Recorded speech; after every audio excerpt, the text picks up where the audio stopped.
So I've been looking through the entire front page for hours to find a game that I can actually make a video on, because seriously, I've run out of ideas already.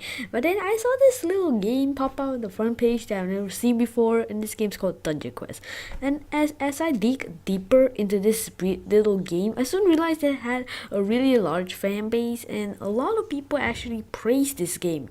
As for example, Koneko Kitten, she has praised this game many times before, but that gave me a really good first impression, as Koneko is a person that I truly respect. However, the true gameplay of this game, as I dig deeper, is just really disappointing. So in today's video, I'm going to tell you about the flaws inside Dungeon Quest and the reasons why I think that this game is really severely overrated.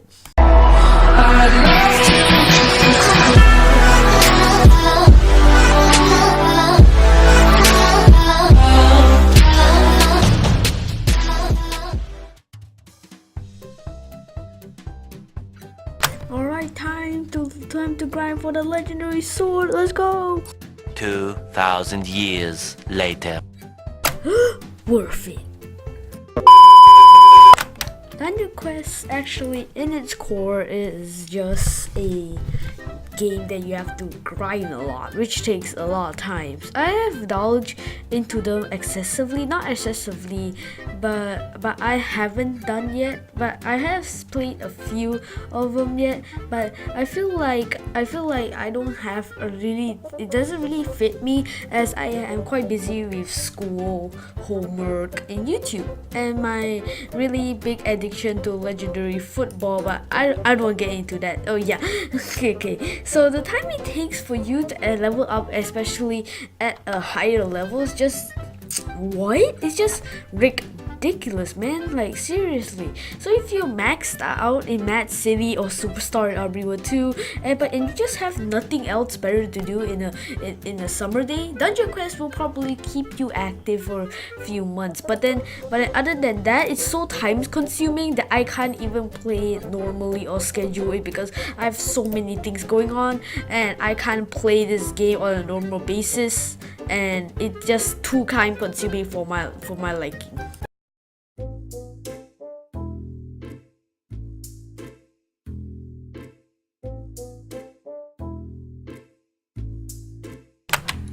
Alright, one of the biggest problems I have with this Dungeon Quest is the amount of variety that's put into this game.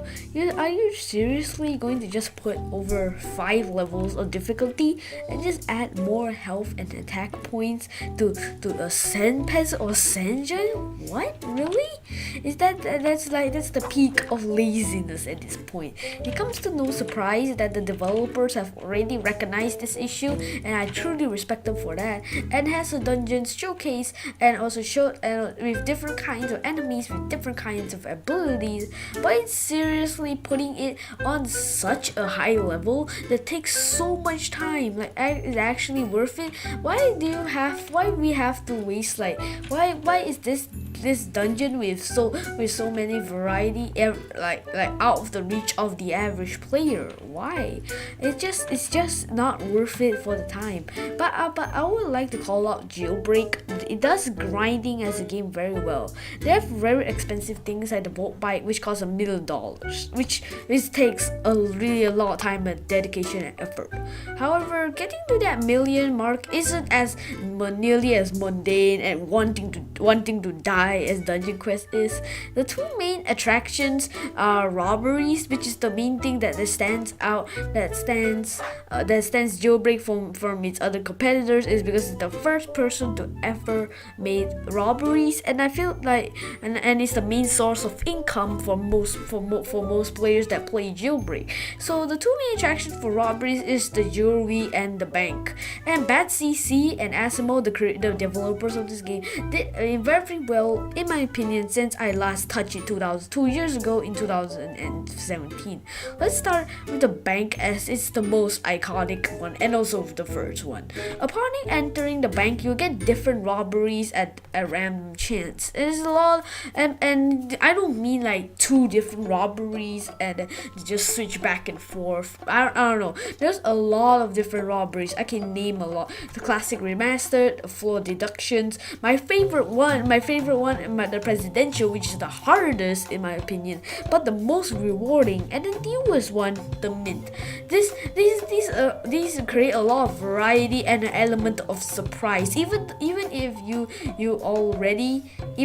already are so good at the game that you actually remember their names, like and just know and just keep robbing the bank, you obviously know every robbery, but it still puts the element of surprise. The jewelry does it differently, as it reshuffles what you can do, like the lasers, security cameras. It all reshuffles at different times. And a new train, and also there's a new train called the passenger train, which is entirely crazy, and it basically adds jailbreak a lot more variety than before. All of these actually add a lot of variety than Dungeon Quest, and playing it with friends makes it extremely fun and interesting. And by game standards, I can safely say that Real Break is officially better than Mad City in the development side of things.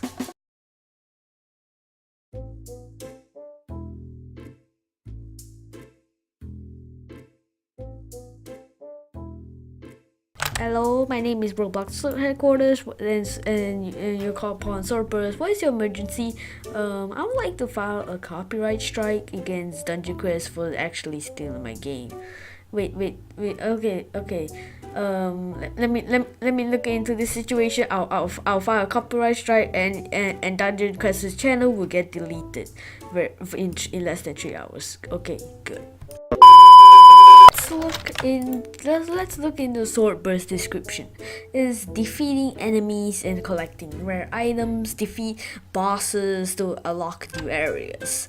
Dungeon Quest description is battle through dungeons with friends and slay the boss that awaits. Now this seems a bit, too close. Now actually, if before you call me out, I actually have some evidence here. There is no straight way of copying between the two games, and I don't really have much evidence for it, but then it seems too slightly different. I've heard, but it's too close. It clashes a bit too much for me to call it an inspiration at this point. Boiled down at its core, the game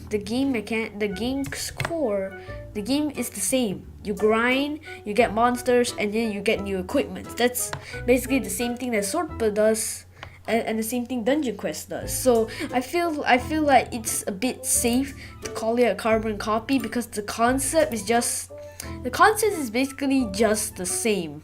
Basically.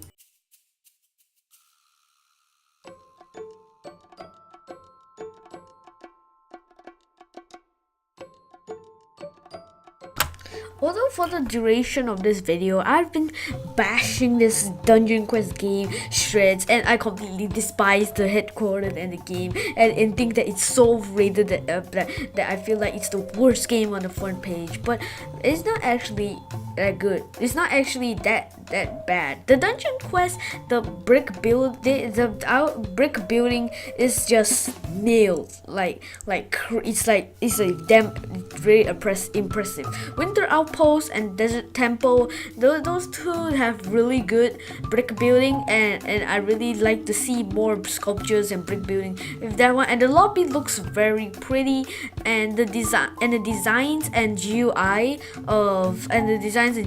of the swords, the armors, the shields, and the aura, it just feels very well placed and very detailed. But I won't say that this game is a good game, but nor isn't it a bad one.